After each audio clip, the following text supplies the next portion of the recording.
I am recording, so Okay. we'll keep our sailors' mouths to a minimum. It'll be tough. Well, I better Yeah. mute myself then. Right. Oh. Oh, you know what I didn't think of? If I've got audio playing through my computer and it only happens one time during the thing, will it just automatically play for everyone, or? Only if your microphone picks it up. Okay, so I need to like move in. Mm-hmm. But is it going to play Well, through your headphones? Yeah, it is going to play through my headphones. Yeah. Okay. Here's what I do for audio. If you're playing a video, I just put the microphone inside the headphones. I mute my microphone, put it in the headphones, and then unmute it and play the thing. Okay. Because if you don't mute it, it's like, that noise. Okay. I'm actually going to play part of it right now and see if you can hear it. Okay. Did you hear that? Very lightly. Yeah.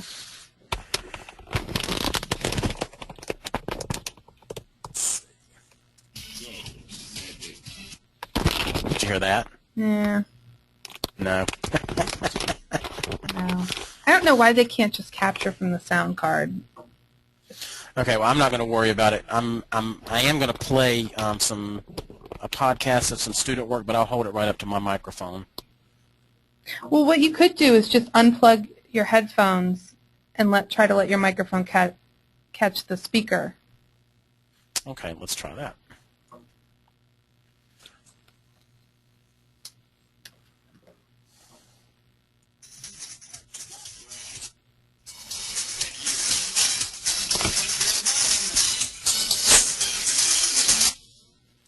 Did you hear that? I did. It's a little tinny, but... Okay. I'm not really going to worry about them hearing that audio. It's not important. And they can always visit the site. Yeah, I'll drop the link in. Okay. Cool. I do want to try the web thing here, though, real quick. Okay, here, Do you want me to give you control real quick? Nope. Oh, okay. I'm letting this load, and it's just taking it a while. I'm like in the middle of nowhere out in the country up near Niagara Falls, and my cell phone signal's not good, and I need it to be good for this thing. Oh, I didn't realize you were traveling. I'm not. This is where my office is. Oh. I'm outside of between Buffalo and Niagara Falls, but my office is like 5 minutes from Niagara Falls. Gotcha. When I think you're in New York, I think you're with Heidi in New York City. Yeah, they're on the other side. She's in Rye. Okay. I gotcha. What I'll do is let this load and then just leave it on here because I don't need my phone for it otherwise. I flew into the Buffalo airport. Buffalo, another place that I got to go. While Tim went to Miami and Las Vegas, I went to Buffalo. I Skyped into Las Vegas. That was cool. Oh, we're a minute out. Are we pretty ready to do this? Yep. Okay. I want to get this QR code working, though. Come on, phone.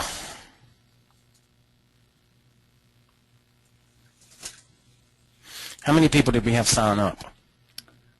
3 something. I can give you those numbers as soon as we're done. No, I was just wondering. Oh, okay. Yeah, it was 300 or 400.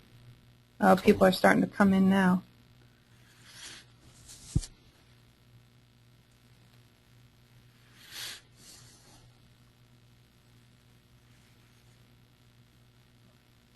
All right, it's 4 o'clock. I'm going to go ahead and start our show.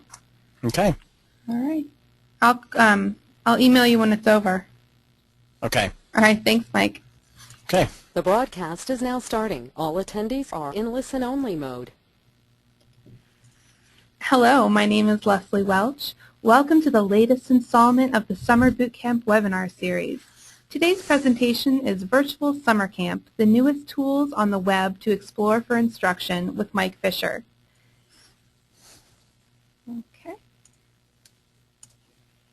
If you have questions for the ASCD team or the presenter, please use the questions pane on your control panel.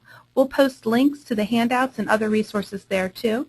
You may have to unminimize the boxes to see the content. To do that, click on the plus sign to the left of the questions pane. For those of you on Twitter, we will be using the hashtag #ASCDwebinar for this event. And since our presenter is Mike Fisher, I will expect a lot of action on Twitter, so be sure to tune in over there. And before I hand things over to Mike, let me tell you a little bit about today's presenter. Mike Fisher is a nationally certified teacher who is now a full-time educational consultant and instructional coach. He works with schools and districts focused on sustaining curriculum mapping initiatives and integrating instructional technology. He specializes in the integration of research-based instructional strategies to facilitate transformations of curriculum design, instructional practice, and professional collaboration, currently around 21st century skills and Common Core integration.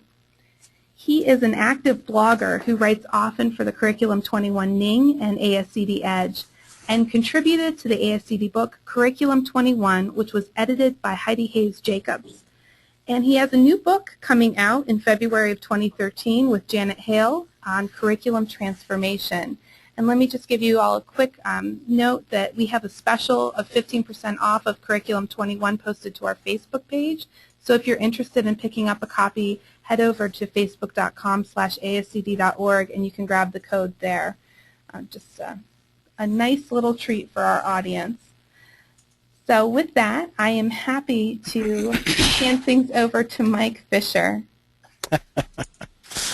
All right. Well, welcome to the ASCD Summer Boot Camp webinar series.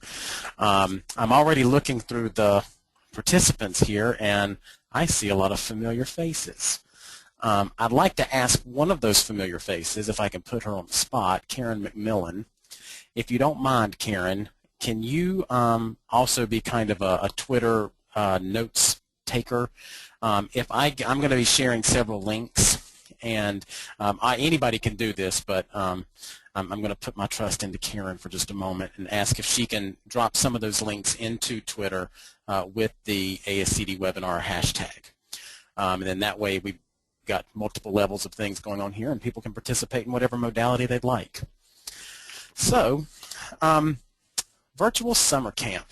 That's what we're going to be working on today. And this is something that I've actually done for 4 years now. This is the 4th year of virtual summer camp, and I try to use a different web tool every year to save resources that I think would be beneficial for teachers to learn about over the course of their summers and continue their own professional development and add some things to their toolboxes for things that they're going to use with their kids and in the classroom. So before we jump into this, though, I do want to share what I'm looking at here with the Twitter feed. I'm using a service here called TweetGrid so that I can isolate just one hashtag, and the hashtag here is ASCD webinar. So any of you that are sharing anything in here, it will come up right here in the feed, and I can check this every now and then. And we also are kind of collectively taking notes for each other. So if you're participating in Twitter, I encourage you to ask and answer questions. I encourage you to post any of the resources or any links that you think would be worthwhile for the audience, especially if I say something and it triggers a connection for you. Please share it, and that way we're collaboratively sort of curating the things that are going to matter for us in our practice. The first thing that I'm going to ask everyone to do is I'm going to give you the link to a survey. You can open this up on your computer, and you don't have to take the survey now, but if you want to, you can. I've actually made a tiny link for this, and I'm going to drop this into the notes page here so that everybody has the link, and it's going to the entire audience. And you can click on that link and actually participate in this particular survey. I'm asking you to tell me about your favorite Web 2.0 tool, to give me the web address of your Web 2.0 tool, and you can just copy and paste the link into the box. And And let me fix the Twitter hashtag. I got it exuberant. There we go. That's why I wasn't getting any results. I'm actually going to drop the link into this as well. Make sure that we have the right link here. There we go. And I'm going to tweet that out. So that way we get either in the notes section of the GoToWebinar or here in the tweet grid and Twitter, we're going to be able to share all the good stuff. But I wanted to start by sharing the link to this particular survey, and then I'm also going to give you access to the spreadsheet that's being created dynamically right now by you. And this way you're going to leave with an even bigger toolbox than I had even planned for. I'm going to give you some tools, and I'm hoping that some of you will share some of the great things that you use already. We're going to be talking about, our Socrative is actually in the virtual summer camp. All right, so let's go back to the presentation for just a moment. I do want to mention that some of the web tools that I'm going to be sharing, some of you might have already seen them before. I was writing a line, a fine line about what to share. Some of the brand newest stuff is in like beta testing, and some of it wasn't working exactly the way that it should. Other things have been out for 6 or 8 months, and they're just now beginning to be used for instruction. So I'm hoping the stuff that I share with you today is new to you, even if it's not like brand spanking new on the internet. I want you to have some things that are pretty cool, or maybe even think about some of these tools in a way that you haven't thought about them before. And I want to start by thinking about what our students do with the internet. I was reading this article on participation inequality from the author's name was Jacob Nielsen, and he had a graphic, and I recreated it here. But what he was proposing was that 90% of internet users consume content. I think that goes pretty well for our students as well. 9% of the internet users curate content, and 1% create. I shared this with a colleague, Janet Hale, and she said, you know what, that 9% really needs to be split up, because 5% of the 9 collect content. The other 4% curate content. And I'm going to talk about the difference between curation and collection as we go through this. But I think it's really important, especially in terms of the Common Core, because most of our states have adopted that if you're in the United States, and welcome to those of you that aren't. But the Common Core is asking for students to use technology and digital media strategically and capably. And because of that, we really need to pay attention to what they're doing when they're online. Do they have choices? Are they able to filter what it is they're finding online? Are they able to evaluate sources? Or are they just taking the first 3 things that come up in the Google search and using that as the basis for everything that they're going to do online? And when I'm talking about this in terms of the Web 2.0 tools, I probably ought to just tell you about the hierarchy of the way that things work on the internet real quick. Back in the early 90s when I first got online, the web at that point was in its early stages, and it was what I call Web 1.0. And Web 1.0 was where we went to the computer to receive information. All we did was read, look at pictures. And then Web 2.0 came along, and that's where we start interacting with things. There are tools that we can use to specifically interact with content, create content, curate content, collect content, and we're swiftly moving now into what's being dubbed Web 3.0, or the semantic web, where it's really all about you.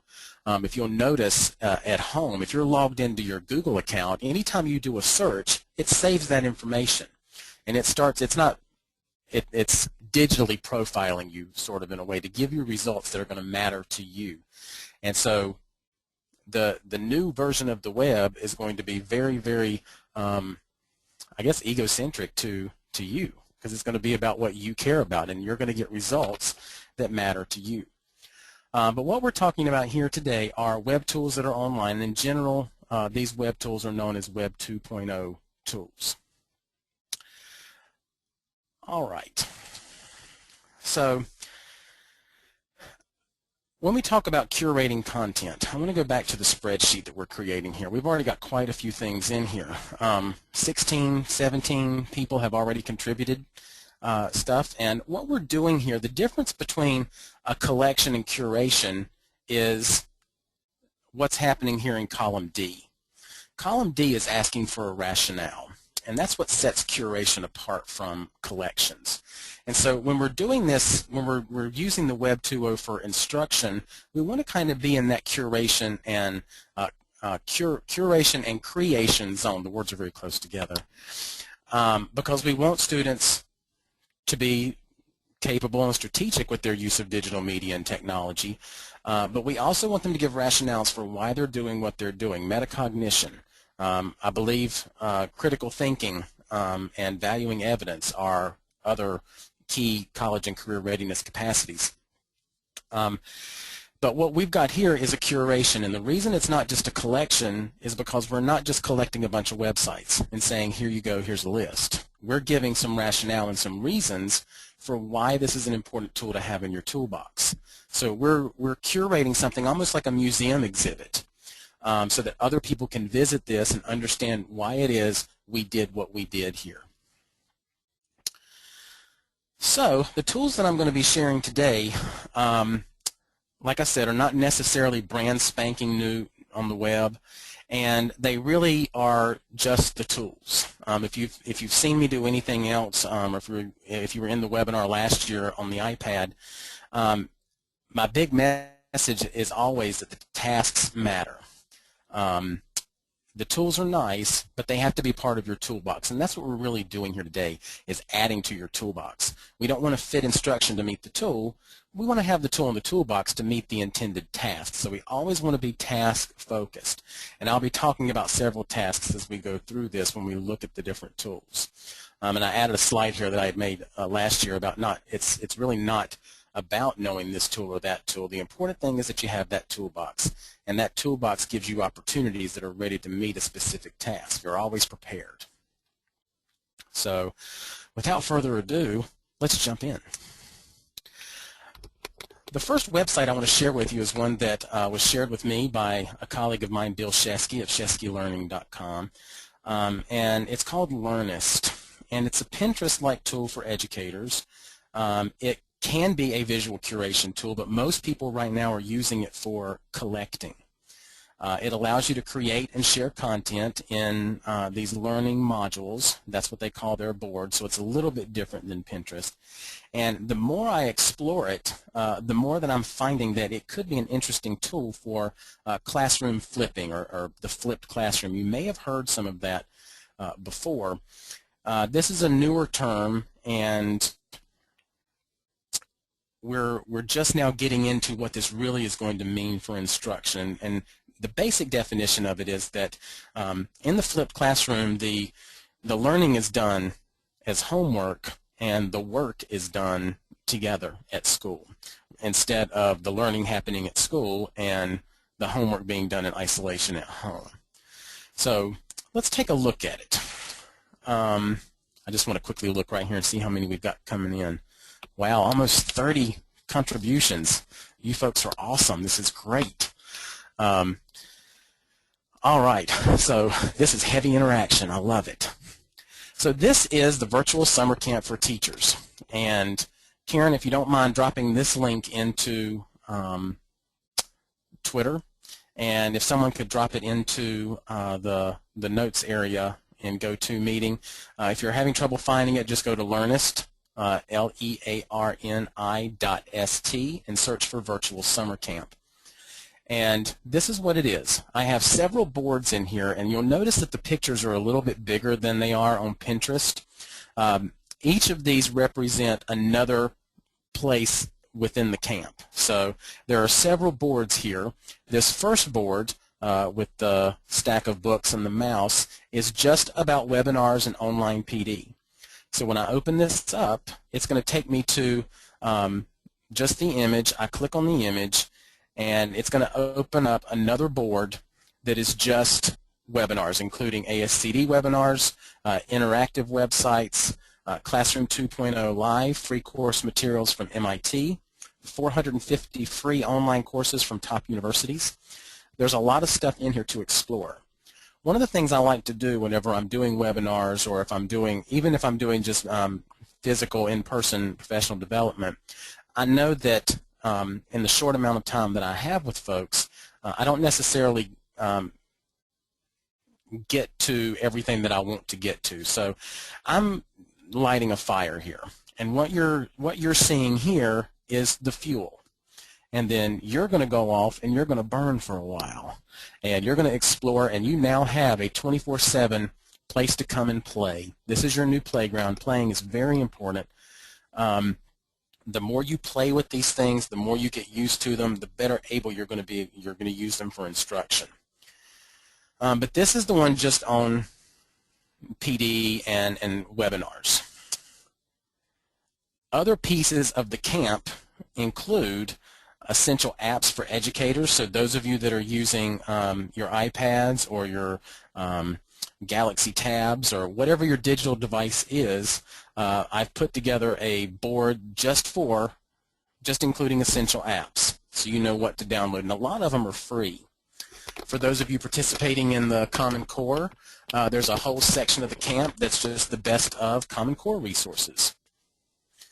And then camp wouldn't be camp if we didn't have crafts and food. So I've given you a section of the Learnist board that is virtual crafts, some fun stuff to do. And you know, these are the kinds of things that emotionally involve our learners in the learning, and when they have that emotional connection, then they're paying attention. And if they pay attention, they'll learn. If they learn, they perform. Just basic, you know, brain-based instructional strategies. So I put that in there because I thought it would be fun. I also added a mess hall, a place to come and explore some cool things to do with food. Some of these I did take them right off Pinterest, I will tell you that. But there's some really cool ideas in here. I'm going to open this up actually because I want you to. I hope that I put the brownie cookies in here. If I didn't, I'll add them because it's the most amazing thing I've ever eaten. But things like putting an Oreo inside the chocolate chip cookie or the chocolate inside the strawberry. We have a 5-year-old, so I'm right about that, where she's not actually touching the chocolate. But there's some fun things in here to do with food while you're exploring these other materials. You can make yourself something and sit back down at the computer and keep on playing. Some other boards that are in here include the link to what you're coming to today. I gave people the link up front, and then at the very bottom is the 2012 Summer Camp New Web Tools. That's where I'm going to be working primarily from today. It includes the Learnist board for this particular thing and some of the other tools that I'm going to be sharing with you. If you'll notice, this virtual summer camp for teachers, there's a little checkbox here. I can check it off, I can uncheck it. One of the things that I like about this particular web tool is the comment box that's down here and then this checkoff box that's up here. This is where I'm getting my ideas and notions about the possibility of using this for flipping the classroom. If I gave out some sort of assignment and I put it online in a tool like this, then students could come in and give me some feedback about things that they preliminarily learned, put it in the comment box, check off that they have completed this part of it, and then when we get to class, we dig deeper and we start talking about deeper learning and making deeper connections.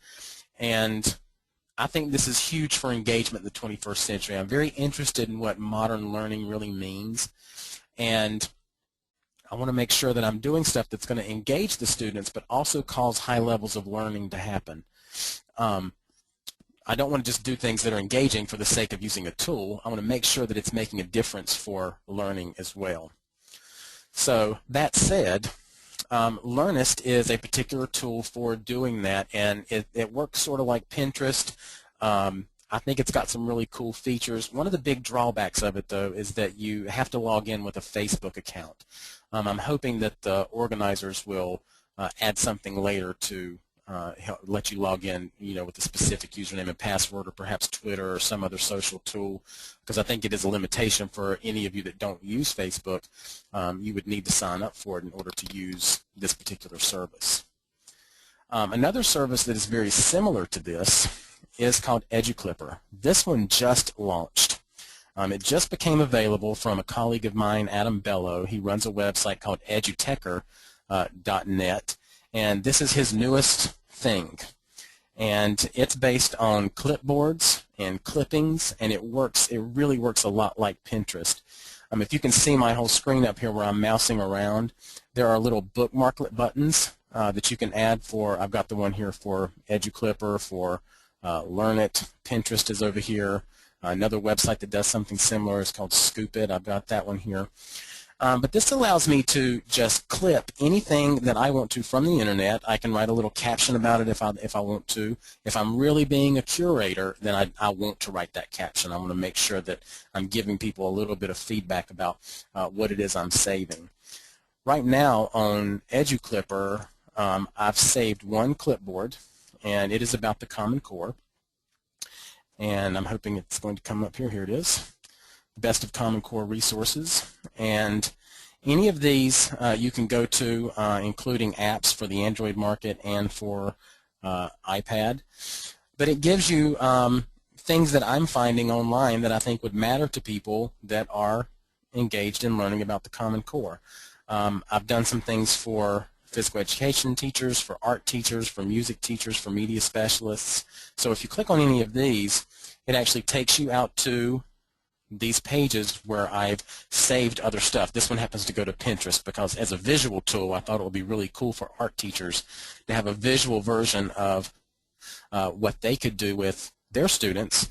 And I've given a little bit of feedback about each of the items that I've found here and what it is they're exploring. But I've created an exhibit here just for art teachers that are engaging in Common Core work. And I saved all of those resources here in this new website, EduClipper. And I encourage you to check it out. Right now it is in, I'm not sure if it's beta testing or if you have to be invited. At any rate, actually let me log out and we'll look and see what it does. Okay, all you have to do is request an invite. When I talked to Adam over the weekend, he had gotten, I think he told me 14 or 15,000 invites in the last week or so, and he's pretty good at keeping up with them and getting you in quickly, but I think this one's pretty cool, and it's specifically for educators. Now I'm gonna go back to the Twitter feed for just a moment. And Karen McMillan is giving a shout out to Adam, so that's cool. And she's saying that she loves the boards have a comment box. How might you use this with students? You could ask them to respond to the learning that they're engaging in or the resource that they're exploring. You might want to ask them to make connections between multiple resources that might be on a clipboard or a Learnist board or a Pinterest board. As I look through here, people are sharing very similar things. And I like that people are picking up on the tools are nice, but it has to meet the intended task. One of the things that I shared last year was a picture of a drill, and any of you that know me probably already know the slide that I'm talking about, and it's in Flickr. If you search my website, Digigachi, in Flickr, you'll probably find it. Karen, I'm saying that specifically you. But it's a picture of a drill, and the caption is, nobody who ever bought a drill wanted a drill. They wanted a hole. So it is the task that matters, and we got to make sure that we're focused on the task whenever we're going to use these things for learning. So, and let's see, Victor Tweets is asking, there's so many similar tools, which would you start with?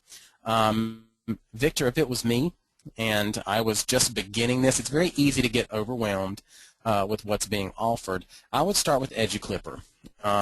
It's not a very difficult tool to use, and you can start by just lurking and seeing what other people are sharing, and then the moment you decide that you want to share something, it's ready for you.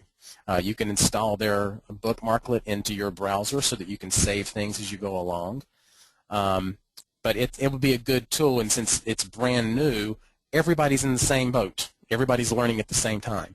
So I would start with EduClipper, but know that I'm saving tons of stuff in Learnist and Pinterest and all these other places as well, and you've got lots of opportunities for playtime. All right, so Learnist is where everything that's within this presentation lives, including a lot more that we're not going to be able to fit into the hour that we have. I'm really focusing on only 3 or 4 tools for instruction, just because, like I said, it is overwhelming if we do too much at once. But you've got tons and tons of tools out there now that I've collected together for you, and it's just your playground now. So as much time as you have during the summer, feel free to play, and my contact information is all over those tools. If you need to contact me, I'll be glad to answer questions as you explore these new tools in your toolbox. So let's keep moving on. The next thing that I want to talk about is a website called qrstuff.com. qrstuff.com is a website that lets you make your own QR codes. And for those of you that don't know what QR codes are, the term is quick response. That's where QR comes from. And QR codes are being used in schools all over the country to add to the learning. Case in point, I was in Florida at a Jewish day school, Martin J. Gottlieb Day School, and I was walking around and I saw all this art up on the wall. And I took a picture of one of them. The student's name here is Nika. She's a kindergartner, and she painted this picture. And there was a little code at the bottom, and I got my phone out and I downloaded a QR code reader, and I started scanning codes. And when I scanned Nika's, it told me more about her. And I just scanned that actually on my phone right now, but my cell phone signal is not very good. For those of you that don't know, I'm up near Niagara Falls, and I'm out in the middle of the country, and cell service is not what it could be. I'm going to let this load on my phone, and if we can get it going, I'm going to let you hear Nika speak. But what the teacher did here was she recorded Nika talking about her work. And Nika described the picture that she painted here, and oh, I think it's going to work. Okay, let me let you listen to it, and then I'll talk about it. And it's coming in slow, but it's coming.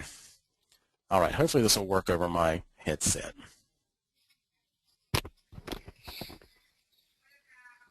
Hi, I'm Nika. I'm in kindergarten. And this is me wearing a blue shirt. Okay, I hope you were able to hear that. I'm just going to go over to the control panel, and if somebody could just give me a little note in the chat box that they were able to hear that. Otherwise, I'll try to do it one more time. Of course, I guess I could ask in Twitter as well. We've got multiple levels going on. Karen, can you just give me a note real quick in Twitter that you were able to hear that? But I thought this was hugely significant. Oh, Nika wants to talk again. Okay, Leslie's telling me that everybody could hear it. That's good. But this is kindergarten. So when I think about the strategic and capable use of digital media, this is what it looks like in kindergarten. With you know, an adult's help, this kid has now made their artwork come alive in multiple modalities. And I think this is gigantic. This could easily go to a video or a web resource about you know, someone who has done art in the past like this. I also happen to think this particular kindergarten has a gift. This is a pretty good picture for a kindergarten kid. But to ask her to describe it asks her to be metacognitive about her work. And even though she only described herself saying that she had a blue shirt, I don't know where the teacher is in her implementation of using QR codes. If this is the first time, wow. You know, it can only grow from here. And asking, you know, why did you do what you did here, and give, you know, a really an analysis of, you know, why you did what you did. We can force some of this critical thinking and some metacognitive things with kindergartners. And this is one of the ways that we can do it. Now, I'm going to show you how to do it. I'm going to go on the web here, and thank you, Karen. I'm glad you got to hear. I love that particular piece. I've shared it in a couple of workshops, and it just blows people away. I'm going to go to the website qrstuff.com. This is what it looks like. And all you have to do is save your content online and generate the web address for it. So it could be a YouTube video, it could be a podcast like Nika did, it could be just a link to a Wikipedia article. Imagine using this with like second or third graders who are doing research and they find their own websites that matter to continuing the learning, and they share those as QR codes that they perhaps put up around the school or around the room, and then they use whatever digital device they have to scan these and listen to additional learning or to find additional things to read online.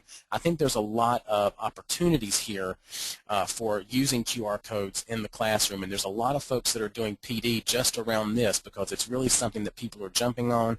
We've got these really cool phones. I think it'd be really cool even to have QR codes up all around the school with either things that are related to some sort of cohesive thread in learning across a grade level or across, multiple grade levels, or even something special about the school, learning more about the school, or maybe the community that you live in. I think there's just lots and lots that we can do with this, but I want to show you how to actually make one. If you'll notice on the side here, in this particular website, it's asking for a data type. For just about everything you do, you're just going to use the regular website. If it's a YouTube video, it'll ask you for the video ID or the video URL. And where you get that is if I go to YouTube, you go to a YouTube video, the URL is up at the very top. It's just the web address of the video. This particular video that I'm sharing is a rendition of the Carly Jepsen song, Call Me Maybe. Unfortunately, I can't have both my headset and the computer sound card engaged at the same time, so I'm going to trust you to look this up. Actually, I'm going to drop it into Twitter because it's really worth hearing because it's funny. Or you know what? I'm not going to drop it in Twitter. We're going to make a QR code.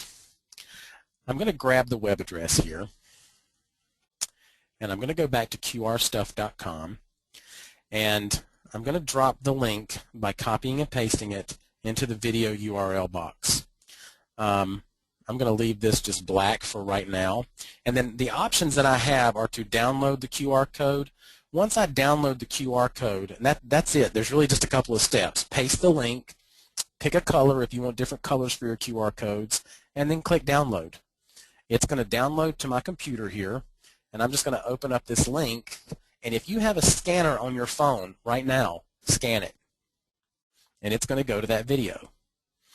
If it was a Wikipedia article, if it was a website or a TED Talk that I wanted to share with you or a podcast that I wanted to share, you can drop any kind of data in here, generate the QR code, and add this to something else that the student did or just add it to the wall. I've walked into schools and just seen QR codes with no explanation, but it might be that you get directions for walking down the hall or directions to get to the office or something that just says, "Welcome to our school, have a nice day."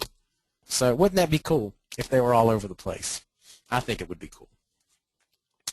Let's go back to TweetGrid. And someone's asking what tools were used to record the student's perspective. I'm guessing some sort of just podcasting tool. If you typed in podcasting in Google, actually I would type it in like Digo or LiveBinders or something where teachers are saving a bunch of stuff just so you get focused results. But type in podcasting, and there's multiple Web 2.0 tools that do this. The one that I use most often is called Podomatic.com. And let's take a little field trip since someone asked. So in the moment learning. Podomatic.com is the web service that I use for podcasting because it's free. You can have a pro account here, but as long as you don't use up too much bandwidth, which something like what that kindergartner Nika did wouldn't use up too much, especially if you had a classroom full of kids that were only posting like 10 or 12-second podcasts. This would be a service that you could use, and then when you're logged in, you actually get a web address for each podcast, and then that web address you would put into the QR code box and generate your code. So something along those lines is what the students in the Martin J. Gottlieb Day School did. So, all right, let's go back to the presentation because the next one's really cool. It's called newspapermap.com. And what newspapermap.com allows you to do is to read newspapers from around the world in multiple languages. And I wrote here, hello, informational text. You know, informational text is big in the Common Core, and it also allows comparative analysis of different cultural perspectives around the same topic or issue. And so now we're engaging another capacity of the college and career readiness capacities. Those are on page 7, by the way, of the Common Core document.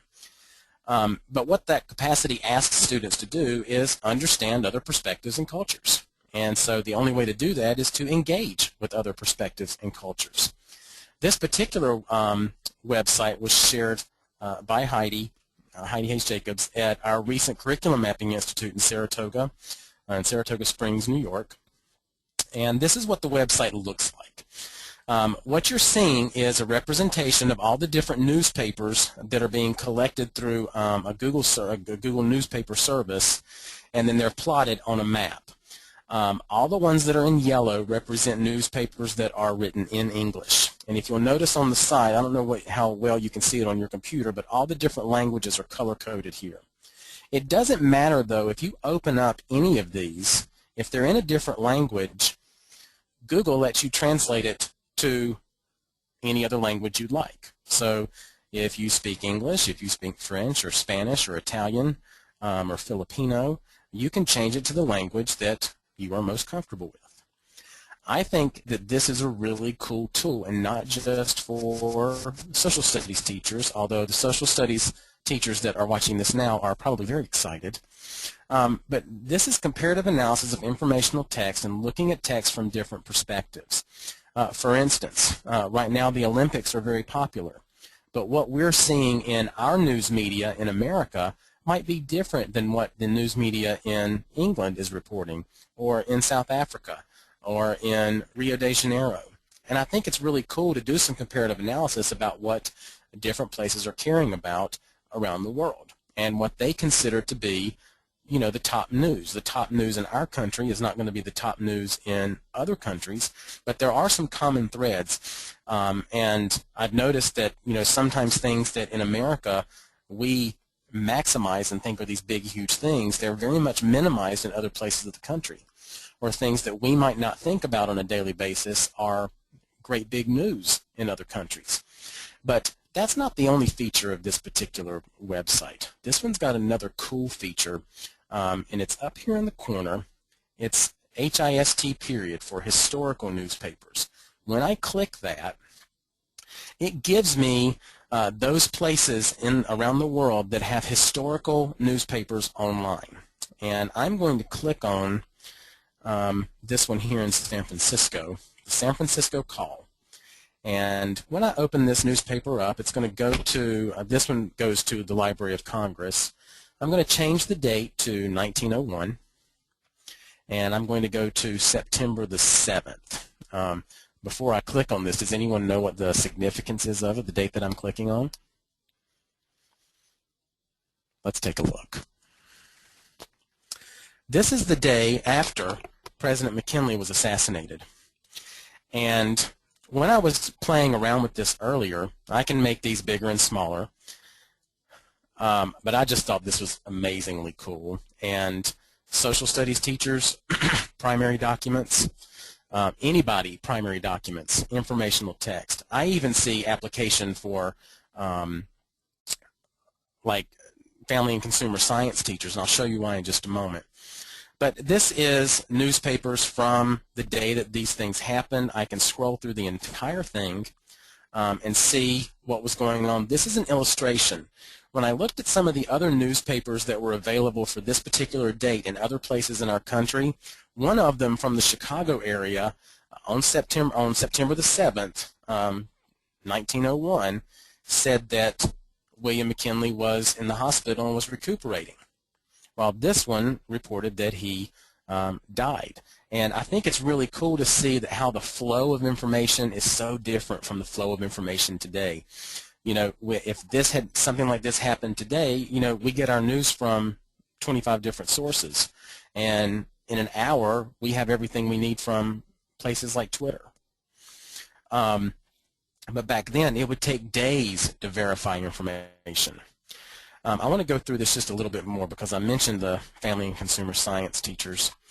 One of the things that I noticed in here are some of the ads that are in the newspaper, and I'm going to go to the end of this particular paper here. But the ads I thought were just incredible. These are, let's see if it'll clear up a little. Ads for horses and wagons, money to loan. If we're talking about family and consumer sciences, I think it's really cool to look at what used to be and what is now and do some comparative analysis about that. But I just thought this newspaper map is a really good resource for all teachers, not just history and social studies teachers, because there's a lot of ways to nuance the learning here doing comparative analysis. And when we're doing comparative analysis and forcing metacognition in kids, then we're working up in those upper levels of, the depths of knowledge, the strategic and extended thinking, higher levels of Bloom's, where we're asking them to evaluate information and not just identify it. And I thought this one was cool. Let's see. I'm just taking a quick look over Twitter to see if there's anything that I need to address. And let's jump right back in. The last one that I want to share is called Willio.com, and I'm going to do this one really fast. This one is a place to find images for student work that are Creative Commons licensed. We've got a lot of kids that are blogging now, and they blog and they take things from the internet, but they don't give attribution for it. And this is a service that does the attribution pieces for them. So if I type in butterfly here, let's say I'm writing a blog post about a butterfly, and this will show me pictures online that are available for me to use for my blog post. I click on the one that I want. Let's find a nice pretty one. That one looks good. And then I can get attribution one of two ways. Once the picture loads, it gives me the opportunity to resize it. I can make it big, I can make it smaller, I can tell it what kind of alignment I'd like to have, and then I can either download it by clicking the download button. When it downloads, it's going to give me the image, but it's going to put the attribution like you see right here, photo copyright 2007, the person who took it and where they got it from Flickr. The attribution will live right on the picture, or if I'm blogging this or I'm going to save this online, it gives me the actual HTML code, the embed code, so that I can drop the picture right into whatever service I'm using, and hopefully it will come up. Perhaps with all this excitement, we've broken the internet. No, I'm kidding. It's late in the day, and sometimes things slow down. Trust me when I say the embed code comes up. Let's close that and try again. But I think it's a really good thing to promote with kids about where do we get our information and who do we give credit to, so we're not just stealing things off of the internet. It's not some big store where we can just go in and take everything we want. We want kids to be proper citation folks. But all right, that seems to be dragging a little bit. You do have to log into this one with a Google account, though. I will say that. So I've only talked about a couple of web tools now, and I'm sure you might be feeling just a tad overwhelmed, and that's okay, because from here on out, this is your playground. This is where you come and hang out for a while and just get used to one thing. There's a lot here, but I'm hoping that you saw something that you might be interested in exploring, and that's the thing that I'd like for you to go and play with. If you're not overwhelmed yet and you feel like you just want more, I'd like to introduce you to a website called Go to Web 2.0. This is thousands and thousands of Web 2.0 tools in one spot. They're tagged by the type of Web 2.0 tool that they are. So if you want something for photos or music or video or storage, you click on that tag, or you can search for a tag, and it will tell you all of the web tools that are available for that tag. And if you mouse over it, it'll give you a little extra information. If you click on each of those, it'll tell you more about it and give you a web link out to that particular service. So we've come to the moment here where we have some time for questions, comments, wonderments. I'm going to go back to the Twitter feed for just a moment and just see if there's anything coming in right here. And we can also use the feed within the GoToWebinar for people to ask questions. This is your moment to do that. And then I've got one more slide that I want to share with you at the very end. So the floor is open. Is there anything that you'd like to ask? All right, Mike. Well, we've got a lot of questions that are coming in. But first, before we dive into them, can you let our audience know how they can access the Google Doc? We've had a lot of questions about that. Okay. What I'm going to do is I'm going to create a tiny URL because the web link is too big to share. And so I'm going to drop this link into the chat box here, and it should have gone to the entire audience. Then I'm also going to drop it into Twitter, Web Toolbox from ASCD, let's make that a hashtag, ASCD Webinar Participants. So there's the tiny URL, and I'm just going to write a little positive note here. Way to go, folks. I'm really impressed. And then that's going to drop into the system here, and you have access both on Twitter and on through the GoToWebinar. So, and what it looks like is just this. This is our collective resources because all of us as a group have great things that we use in our classrooms, and I think it's really cool if we can share those here together, and we have. We've got, at this point, wow, 38 things. That's pretty cool. So I have Live Binder in here, one of my favorite tools. Edmodo, Prezi, Scoop It is cool, Wall Wisher. You folks have good tools. You've got great toolboxes. All right, and Jennifer wanted to know if you recommend using Pinterest for classroom use and how you would do that. Absolutely. In the new book, we actually have a chapter that's called Pinterest Art Critiques. We found a teacher that was using it to upload student work, and then the kids would comment on each other's work, and not just, oh, cool, that's great. Just, you know, the textures in this were you know, what we learned about. The colors here seem to represent, you know, certain moods. Like they had to be very specific and give quality comments, but that was one of the ways that a particular teacher used it to do art critiques within her classroom and force some not only metacognition but critical thinking among her students about the artwork that they were creating. And we thought it was great, and so Janet and I included it in our book. All right, and Melissa wanted to know if she's concerned about having some tools that are very similar, like Pinterest, EduClip, and what would you suggest that she do if she had to choose one site?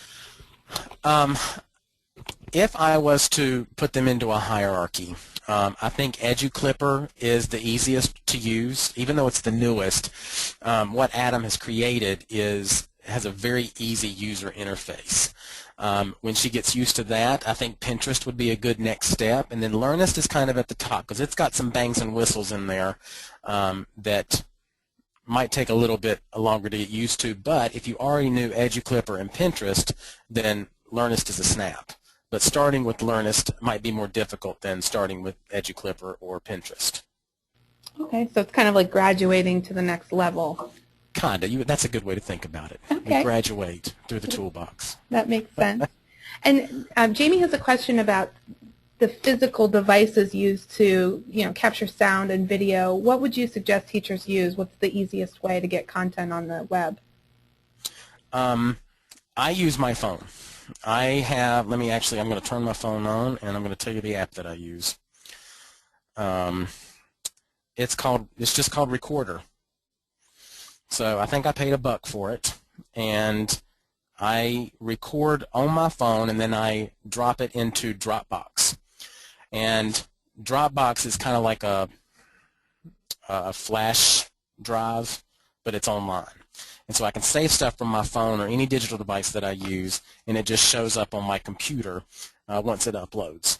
And then I take that file and I upload it into the Podomatic service so that I can get a web address, and then I can create the QR code from that. But if we're just talking about podcasting, you really can just have a microphone attached to your computer and record directly to Podomatic. You don't have to have the phone. You don't have to have all this fancy equipment. You can just record right on the computer. So the kids could sit down at the computer and just do it. And you can get a cheap webcam for $20 if you want to. Yeah, the one I got is from Logitech, and it was on sale at Office Max when I bought it for $14. And it works great? It works perfectly. It's got a built-in microphone and everything. All right. Claudia asks, what would you recommend as the best place for students to blog in their response to literature?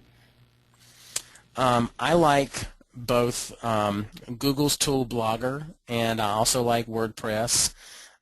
There's lots of different blogs out there, and depending on like how well you already know some of these web tools,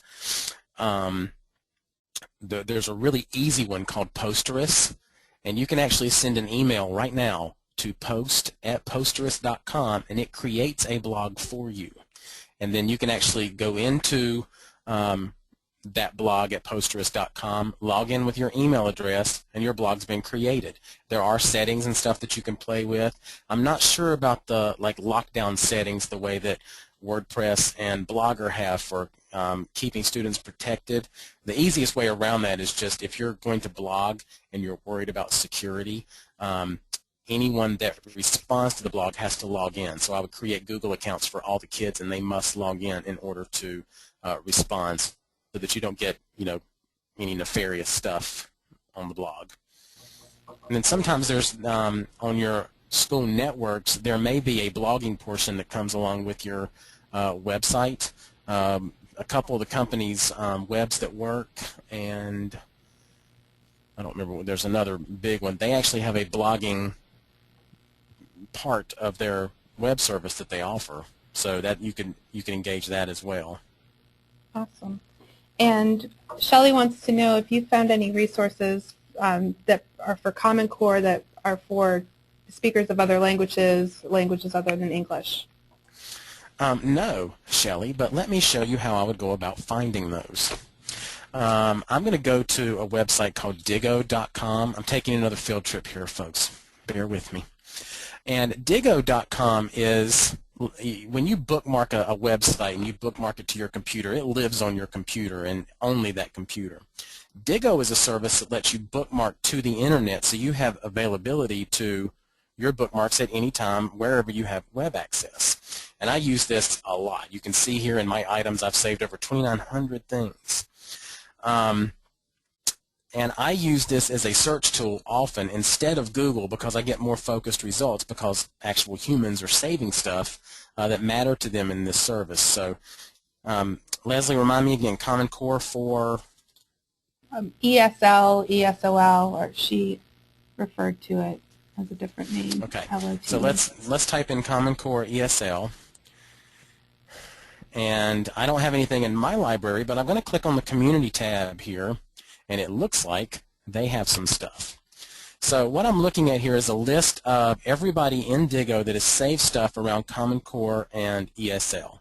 I could also use ELL or other search terms to really drill this in some. And now I'm getting the number of people that have saved particular websites as well. And so when I come in here, if 5 people have saved it, I might not look at that first. If 65 people have saved it, I might look at that one. I also know Larry Ferlazzo does a lot of work with ELL students. He's probably got some good stuff, so I am going to click on that.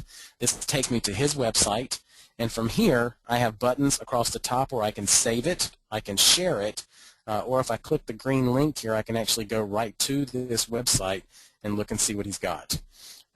Sharing concerns about Common Core, and this is specifically about English language learners. I'm going to drop this into TweetGrid, and I don't think TweetGrid shortens the link.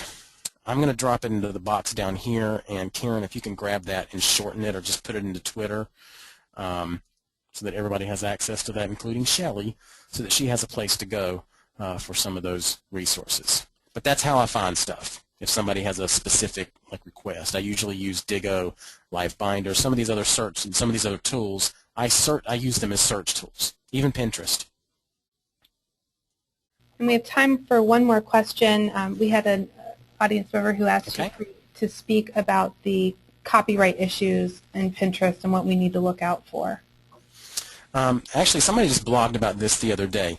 Pinterest takes no liability from what you put on their stuff. If you're pinning something and, you know, technically it's not your copyright, but I think about 99% of the people that use Pinterest are breaking the law.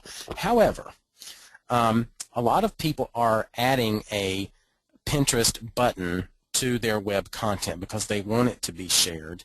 If that's there, then they're in essence asking you to share it, and you're getting permission there. If they have something on their website that says that their stuff is licensed under Creative Commons license, then you're allowed to share it. You just may not be able to use it for profit, but on Pinterest, people aren't using it for profit. They're collecting stuff. But there are some things that, you know, if it's a proprietary thing, or if it's, you know, a picture or something from Disney, or you know, you do have to be careful and think about what it is you're sharing, because if someone asks you to take it down, you have to take it down, and technically you're still liable for it if you shared something that you didn't have permission to share because it didn't belong to you. So just being careful and being literate about the information and the pictures and stuff that you're sharing. We have to be vigilant when we're using the internet. We want to be good role models for the kids, and not just share stuff because everybody else is. That's important to know. And for all of you who are on Pinterest, ASCD does have a Pinterest account. It's official ASCD. If you search Pinterest for that, we've got some great pins up there. And are you going somewhere else, Mike? Because I was going to take control of the presentation from you. I'm going to share. Somebody asked about getting to the new summer camp tools, and I'm just sharing the web address for that. I do have one more slide that I want to share just very quickly because something happened this week, and I just wanted to share that I was very unhappy to hear about the passing of Donald J. Sobel, the author of the Encyclopedia Brown series. And I loved these books when I was a kid, and I still read them occasionally. And I just wanted to point out there was a lot of critical thinking in those books. I was very engaged by those books, and he had no idea that I considered him a teacher, and I wanted to share that with everybody here.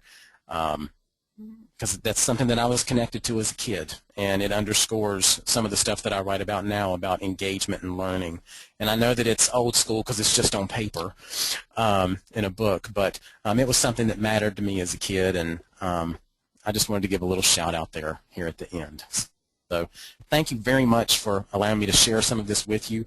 Please go and play with all these tools. Don't get overwhelmed. Pick one thing, and if you have questions, my contact information is all over everything. So please send me a tweet, send me an email, and we'll work it out. We know where to find you. All right. Thank you so much, Mike, for sharing all of these wonderful tools. I'm sure there's a lot to think about for what's left of the summer. And like I said, if you want to pick up a copy of Curriculum 21, Mike has written an excerpt in that, and it is 15% off. I'm actually in the next book. I'm in the next books that Heidi's writing. I'm not specifically in this one, but all of my other colleagues are. All of your other colleagues are? Yes. Okay. Yeah, his next book comes out in February of 2013. All right. And for those of you who have been asking, the presentation will be archived. You can watch it at ascd.org/webinar archives. I'm going to try to get it up by the end of this week, but if not, it will be posted by next Tuesday there with Mike's other webinar from last year that you would definitely want to check out as well. And join us for some more summer boot camp. We're still in full swing. The registration link to the rest of our series is at ascd.org/bootcamp, so you can peruse what sessions we have left. But our next session is using technology with classroom instruction that works with Howard Pittler, and that will be on August 7th at 3 p.m. Eastern. So please join us and go to ascd.org/webinars to register there. And that concludes our presentation today. Thank you so much for joining us. We'll see you next time. Thanks a lot.